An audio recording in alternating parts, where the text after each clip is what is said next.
تو وہ اہل سنت میں سے لوگوں کو خریدتے ہیں جنہوں نے لبادہ اہل سنت کا پہناوا ہوتا ہے، اور حقیقت میں وہ رافضیت کے گندے نطفے ہوتے ہیں، جس کی بہت ساری مثالیں ہمارے سامنے موجود ہیں۔ اسحاق جھال والا مردود اسی قسم کے انسانوں میں سے تھا، انجینئر مرزا مردود اسی قسم کے انسانوں میں سے ہے۔ رافضیت کے پیسوں پہ پلنے والا، ایران کے ٹکڑوں پہ پلنے والا یہ جانور صحابہ کے بارے میں اپنی زبان گندی دراز کرتا ہے، اور حقیقت میں اس کا من پلیت ہے، اس کے ماننے والے اس سے بڑے پلیت ہیں۔ میں اہل حدیث مکتب فکر کے خلاف نہیں ہوں، میں منہج کے خلاف نہیں ہوں۔ انہوں نے جو اپنی ڈرائیونگ سیٹ کے اوپر اس قسم کے علماء بٹھائے ہوئے ہیں نا، جو ان کے مکتب فکر کو بدنام کر رہے ہیں، میں ان کو سنگل آؤٹ اس حوالے سے کر رہا ہوں۔ یہ ذہن میں رکھیے گا، اس کو اوور آل نہ سمجھیے گا۔ جس طرح ہم علماء کو جب کنڈیم کرتے ہیں تو مراد علماء سو ہیں، علماء حق کو نہیں ہم کہہ رہے ہوتے۔ تو وہ میں آپ کو مثال دے دیتا ہوں کہ انہوں نے احادیث کے اندر کیسے تعریف کی۔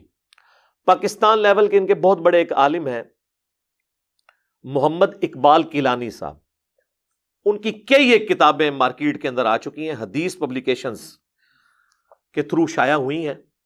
یہ ان کی کتاب ہے میرے پاس جی، فضائل قرآن۔ اس کا نمبر جو ہے نا جی وہ 21 نمبر ہے بک کا۔ ان سے بڑا کوئی رائٹر نہیں ہے پاکستان میں ان کے پاس جس نے بنیادی ٹاپکس کے اوپر بڑی اچھی کتابیں لکھی ہیں، اور پوری ایک تفصیل ہے توحید کے مسائل، طہارت کے مسائل، جنازے کے مسائل، دعا کے مسائل، روزوں کے مسائل، طلاق کے مسائل، جہنم کا بیان، قبر کا بیان۔ اسی میں سے ایک فضائل قرآن بھی ہے۔ یہ آلموسٹ 260 پیجز کے اوپر ہے یہ بک۔ اس کے اندر انہوں نے صحیح مسلم کی ایک حدیث کی مانوی تحریف کر دی، اور میں تعریف اس لیے کہہ رہا ہوں کہ یہ پوائنٹ آؤٹ کرنے کے باوجود ان لوگوں نے اس کو نہیں ہٹایا۔ یہ ہمیں تو کہتے ہیں نا جناب کہ جی ان کے اندر فلاں کا بکس ہے اور فلاں کا بکس ہے، اور خود ان کا بکس ریٹن فارم میں نظر آ رہا ہے، حدیثوں کو آدھا کر کے لکھنا۔ یہ جناب اس میں جو پیج نمبر ہے اس کا 110، انشاءاللہ ہم اس کو اٹیچ بھی کر دیں گے، اس میں جے پی جی ایڈ کر دیں گے۔ اس میں انہوں نے نا مسئلہ نمبر 32 کے تحت نا غدیر خم کی حدیث لکھی ہے۔ غدیر خم کا نام ہی نہیں ان کو ہضم ہوتا، غدیر خم کا لفظ کوئی نہیں ہے اس میں۔ حدیث لکھی ہے کہ حضرت زید ابن ارقم کہتے ہیں کہ رسول اللہ نے فرمایا، آگاہ رہو، میں تمہارے درمیان 2 اہم چیزیں چھوڑے جا رہا ہوں، ان میں سے ایک اللہ کی کتاب ہے جو کہ اللہ کی رسی ہے، جو اس کی پیروی کرے گا ہدایت پر ہوگا، جو اسے چھوڑ دے گا گمراہ ہو جائے گا۔ اسے مسلم نے روایت کیا۔ تو مسلم یہاں جا کے بھول گیا تھا دوسرا حصہ۔ اگلا الفاظ تھے، دوسری بھاری چیز میرے اہل بیت ہیں، میں اپنے اہل بیت کے معاملے میں تمہیں اللہ کا خوف دلاتا ہوں، میں اپنے اہل بیت کے معاملے میں تمہیں اللہ کا خوف دلاتا ہوں، میں اپنے اہل بیت کے معاملے میں تمہیں اللہ کا خوف دلاتا ہوں۔ یار یہ 1.5 لائن لکھنے سے یہ 260 صفحوں کی کتاب میں کوئی فرق پڑنا تھا؟ یہ بدنیتی بے مبنی ہے۔ اس کی وجہ یہ ہے، اس سے اگلی حدیث انہوں نے لی جو المستدرک للحاکم کے اندر ہے، الموطا امام مالک میں بھی ہے، کہ حضرت ابو ہریرہ کہتے ہیں رسول اللہ نے فرمایا، میں تمہارے درمیان 2 ایسی چیزیں چھوڑے جا رہا ہوں۔ یہ حجۃ الوداع کا خطبہ ہے، وہ غدیر کا خطبہ تھا۔ ان پر عمل کرو گے تو کبھی گمراہ نہیں ہوگے، ایک اللہ کی کتاب اور دوسری میری سنت۔ یہاں بھی تم سنت کو چھوڑ دیتے نا۔ وہ کہتے ہیں نہیں جی، ان کے نا دفاع میں لوگ آئے، وہ کہتے ہیں جی وہ چونکہ اس کا چیپٹر فضائل قرآن تھا نا، اس لیے قرآن پہ انہوں نے چھوڑ دیا۔ تو جناب یہ دوسری میں سنت کیوں لے کے آئے؟ ادھر بھی سنت کو چھوڑ دیتے، قرآن پہ ہی رک جاتے۔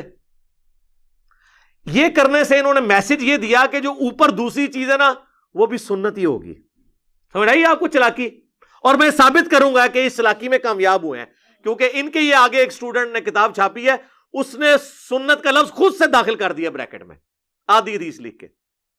اچھا، اب نیچے اس کی تخریج انہوں نے کی ہوئی ہے، کتاب فضائل صحابہ، یعنی چیپٹر کا نام فضائل صحابہ، باب من فضائل علی ابن ابی طالب، اور حدیث کا نمبر 6225، وہی جو 4 طرق ہیں، 6225 سے 6228 تک۔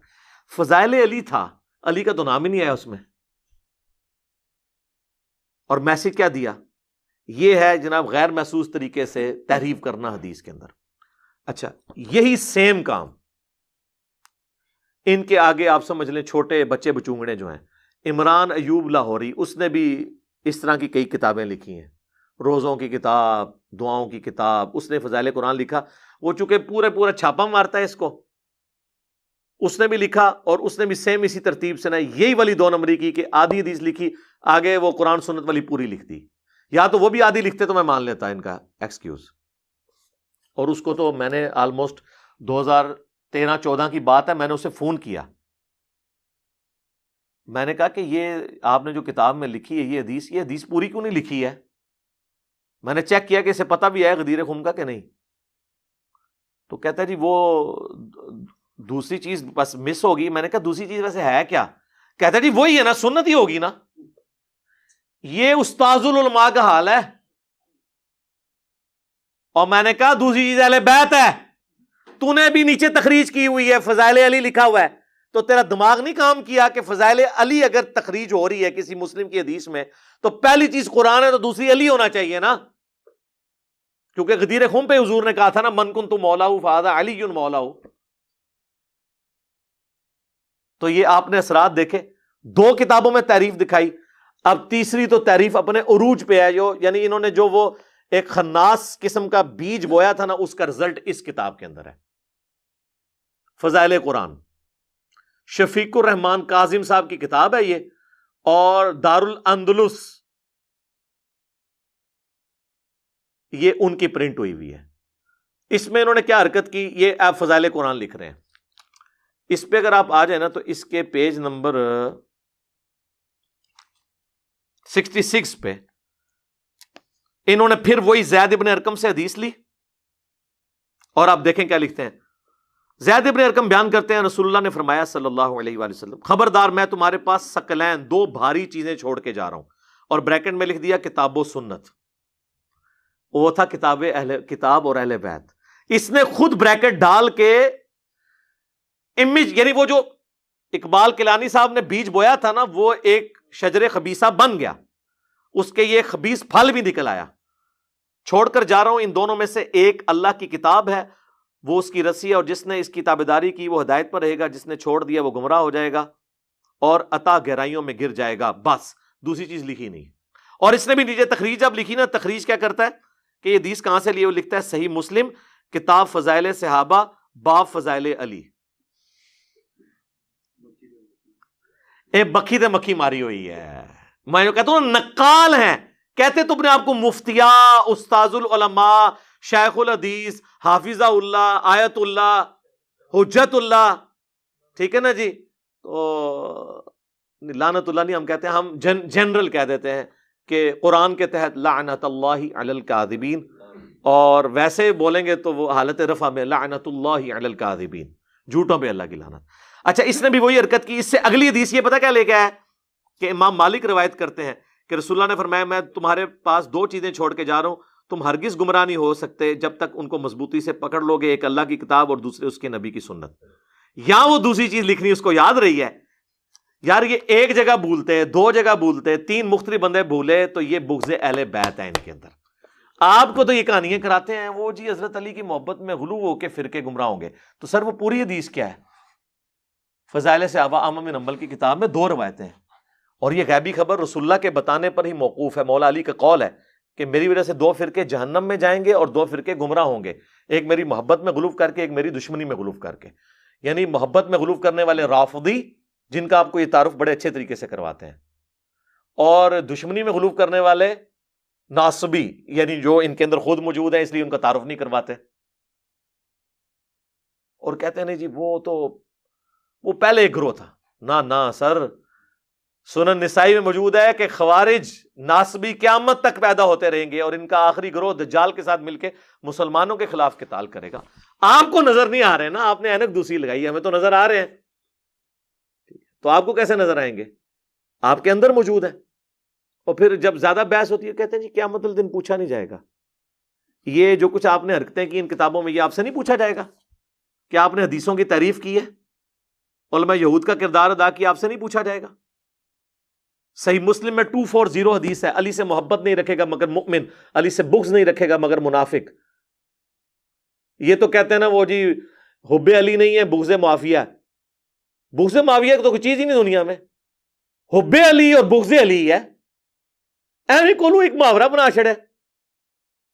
قرآن و حدیث نہ آتا تو محاورے پھر بول دیتے ہیں آگے سے. تو یہ مسلم شریف کی حدیث پھر آپ لوگوں پہ فٹ ہونی ہے کہ آپ کے اندر بغض ہے. پوچھا نہیں جائے گا. پوچھا تو جائے گا. غدیر خم کی حدیث ہے, رسول اللہ ڈرا کے گئے ہیں صلی اللہ علیہ وآلہ وسلم. اور پھر جو المستدرک للحاکم میں حدیث ہے 4712 کہ اگر کوئی شخص پوری زندگی حجر اسود اور مقام ابراہیم کے درمیان نمازیں پڑھتا رہے اور روزے رکھتا رہے اور اس حال میں مرے کہ ہم اہل بیت کا بغض اس کے دل کے اندر ہوا, تو اللہ اسے ضرور آگ میں داخل کرے گا. تو نہیں پوچھا جانا. آپ کی جنت اور دوزخ کا فیصلہ اہل بیت کی محبت پہ ہو رہا ہے, آپ اسے جو ہے وہ سنی شیعہ فساد بنائے ہوئے ہیں. تو اپنی اداؤں کے اوپر خود غور کریں. اور مجھے پتا ہے آپ لوگ بہت تنگ ہیں میری وجہ سے.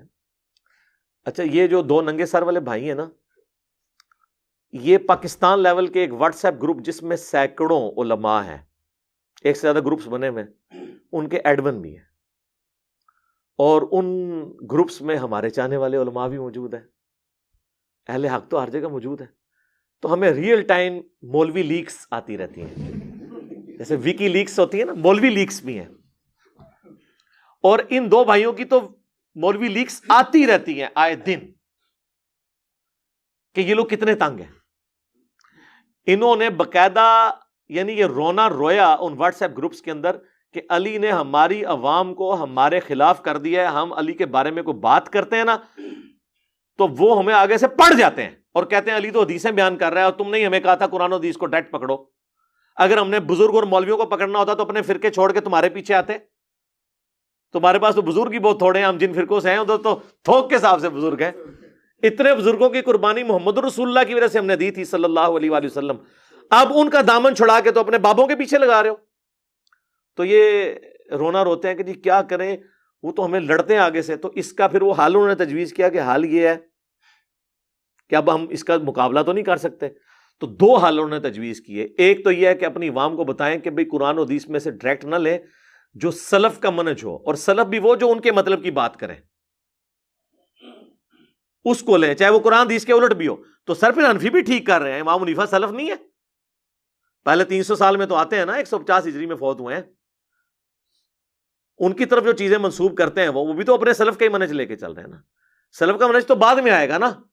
اور سلف کا اگر منہج لینا ہے تو پہلے صحابہ کا منہج لیا جائے گا کہ صحابہ کیا سوچتے ہیں کسی حدیث کے بارے میں, صحابہ کرام اسے کیا رزلٹ نکالتے ہیں, صحابہ کرام اس حدیث سے کیا رزلٹ نکالتے تھے بخاری اور مسلم کی, کہ عمار کو ایک باغی جماعت قتل کرے گی, عمار ان کو اللہ اور جنت کی طرف بلائے گا, وہ جماعت دوزخ کی طرف بلا رہی ہوگی. جس صحابی نے عمار کو قتل کیا نا وہ تو اس کا مفہوم خوب سمجھتا تھا. ابو الغادیہ صلح حدیبیہ کا صحابی, مسند احمد میں وہ رویا کرتا تھا کہ میرے اوپر یہ فٹ ہو گیا مسئلہ کہ عمار کا قاتل اور مال لوٹنے والا آگ میں ہے. یہ بھی حدیث ہے مسند احمد میں. ابن حجر اسقلانی نے تھوڑی سی سمجھداری کرنے کی کوشش کی اور کہا کہ نہیں, صلح حدیبیہ کا صحابی تھا, وہ اس کو فضیلت کور کر جائے گی. تو شیخ البانی نے سلسلہ حدیث صحیحہ میں ابن حجر کے اوپر رد کیا. انہوں نے کہا کہ جب فضیلت عام ہو اور اس کے اوپر کوئی تخصیص کرنے والی حدیث آ جائے, تو یہ قاعدہ ویسے ابن حجر کو بھی پتا تھا, ویسے انہوں نے آنکھیں بند کر لی. جب تخصیص آ جائے تو حکم عام اٹھ جاتا ہے. صلح حدیبیہ والے کو آگ نہیں چھوئے گی, یہ عام ہے. لیکن جب تخصیص آ گئی کہ عمار کا قاتل اور مال لوٹنے والا آگ میں ہے, تو یہ تخصیص ہوگی, اب اس سے یہ فضیلت اٹھ گئی. یہ جنرل ہے, ان کو سب کچھ پتا ہے. تو شیخ البانی جو ہیں وہ محبت اہل بیت کے امام تھے. تو انہوں نے کہا ایک ٹوٹکا یہ ہے کہ نا آپ نا یہ کہا کریں علماء سے پوچھ کے. تو سر یہ آپ کا نہیں چلنا. ہاں, اس کے لیے پھر آپ کو اپنے فرقے کا نام کچھ اور رکھنا پڑنا ہے. اہل حدیث فرقے میں یہ کام نہیں چلے گا. اور اس لیے میں بار بار کہتا ہوں کہ میں روئے عرض پہ سب سے زیادہ محبت اہل حدیث کے مکتب فکر اور ان کی سوچ کے ساتھ, مسلک اہل حدیث نہیں, منہج اہل حدیث کے ساتھ رکھتا ہوں. سب سے پہلے ان کو بات سمجھ آتی ہے, اور پریکٹیکلی یہ حقیقت ہے کہ یہ مکتب فکر تو آلموسٹ وینش ہو گیا ہے, مجھے سمجھ آ رہی ہے بیچاروں کے نوع کا.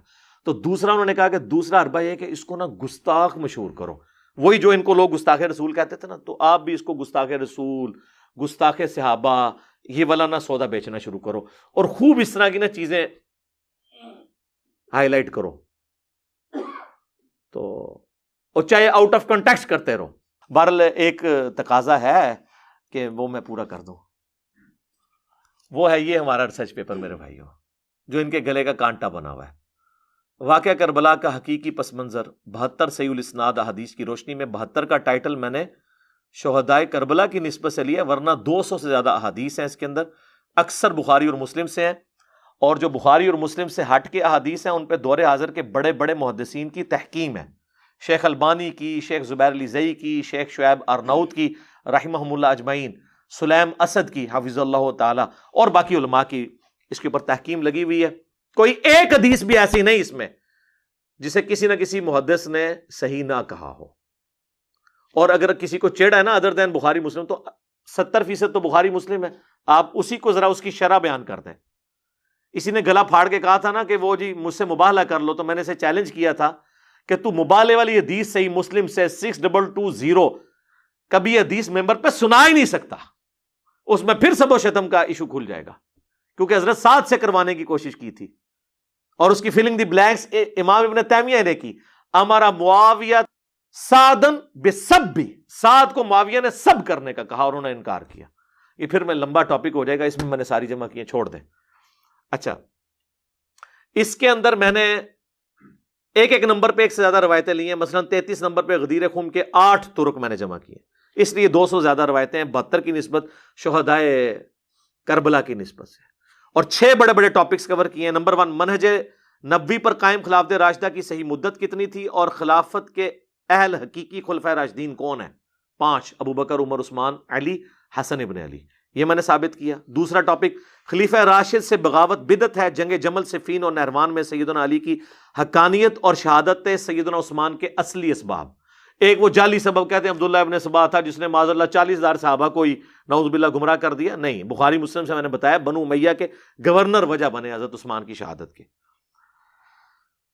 تیسرا ٹاپک، رسول اللہ صلی اللہ علیہ وآلہ وسلم نے اپنی وفات سے 1 مہینہ پہلے مستقبل میں ہونے والے حکومتی بگاڑ سے متعلق غیبی خبریں دے دی تھیں. چوتھا ٹاپک، چوتھے خلیفہ راشد سیدنا علی کے فضائل کا بیان اور ان پر ممبروں سے لعنت کرنے کی بدعت کب اور کس نے ایجاد کی. پانچواں ٹاپک، حضرت معاویہ رضی اللہ تعالیٰ عنہ کو حکومت مل جانے کے بعد سے بتدریج امت پر کیسی ملوکیت مسلط ہوئی اور اس کا بھیانک نتیجہ کیا نکلا. اور چھٹا اور آخری ٹاپک، سیدنا حسین کے فضائل کا بیان اور یزید بن معاویہ کی ملوکیت میں اس کے گورنر عبید اللہ ابن زیاد کے ذریعے مظلومانہ شہادت. یہ ریسرچ پیپر مفت ڈاؤن لوڈ کریں ہماری ویب سائٹ ahlsunnatpak.com سے. ریسرچ پیپر والے پورشن میں 5B ہے. ہارڈ کاپی بھی اس کی مفت منگوا سکتے ہیں، صرف TCS کا 300 کا آپ کو خرچہ دینا ہوگا. یہ ریسرچ پیپر اور اس کے ساتھ 8 ریسرچ پیپر اور ٹوٹل 9 ریسرچ پیپرز اور 3 اذکار کارڈ، یہ 12 کا پیکج بالکل مفت آپ کے گھر آئے گا. صرف TCS کا آپ نے 300 روپے خرچہ دینا ہے. صبح 9 سے لے کر شام 5 بجے تک ہماری اکیڈمی کے نمبر پہ آپ رابطہ کر سکتے ہیں. واٹس ایپ کال نہیں کریں گے، ڈائریکٹ کال کریں 032159000162، اور بائٹ سے کریں گے تو +92 کے کوڈ کے ساتھ 3215900162. لیکن بائی ڈاک نہیں جاتی ہے، منگوانی ملک کے اندر ہوگی، باقی پھر آپ خود لے جائیں. تو یہ آپ ڈاک میں منگوائیں. یہ کلرڈ پرنٹنگ ہے، آپ کے گھر آئے گی، اس کو پڑھیں اور آپ کو حقائق پتہ چلیں گے. باقی یہ میرا شرعی حق تھا. مجھے جب کبھی اس طرح کا موقع ملتا ہے تو میں لوگوں کا دماغ کھولنے کے لیے کوشش کرتا ہوں کہ ان کو اس حقائق کے ساتھ جڑے ہوئے اور کئی ایک حقائق بھی بیان کر دوں.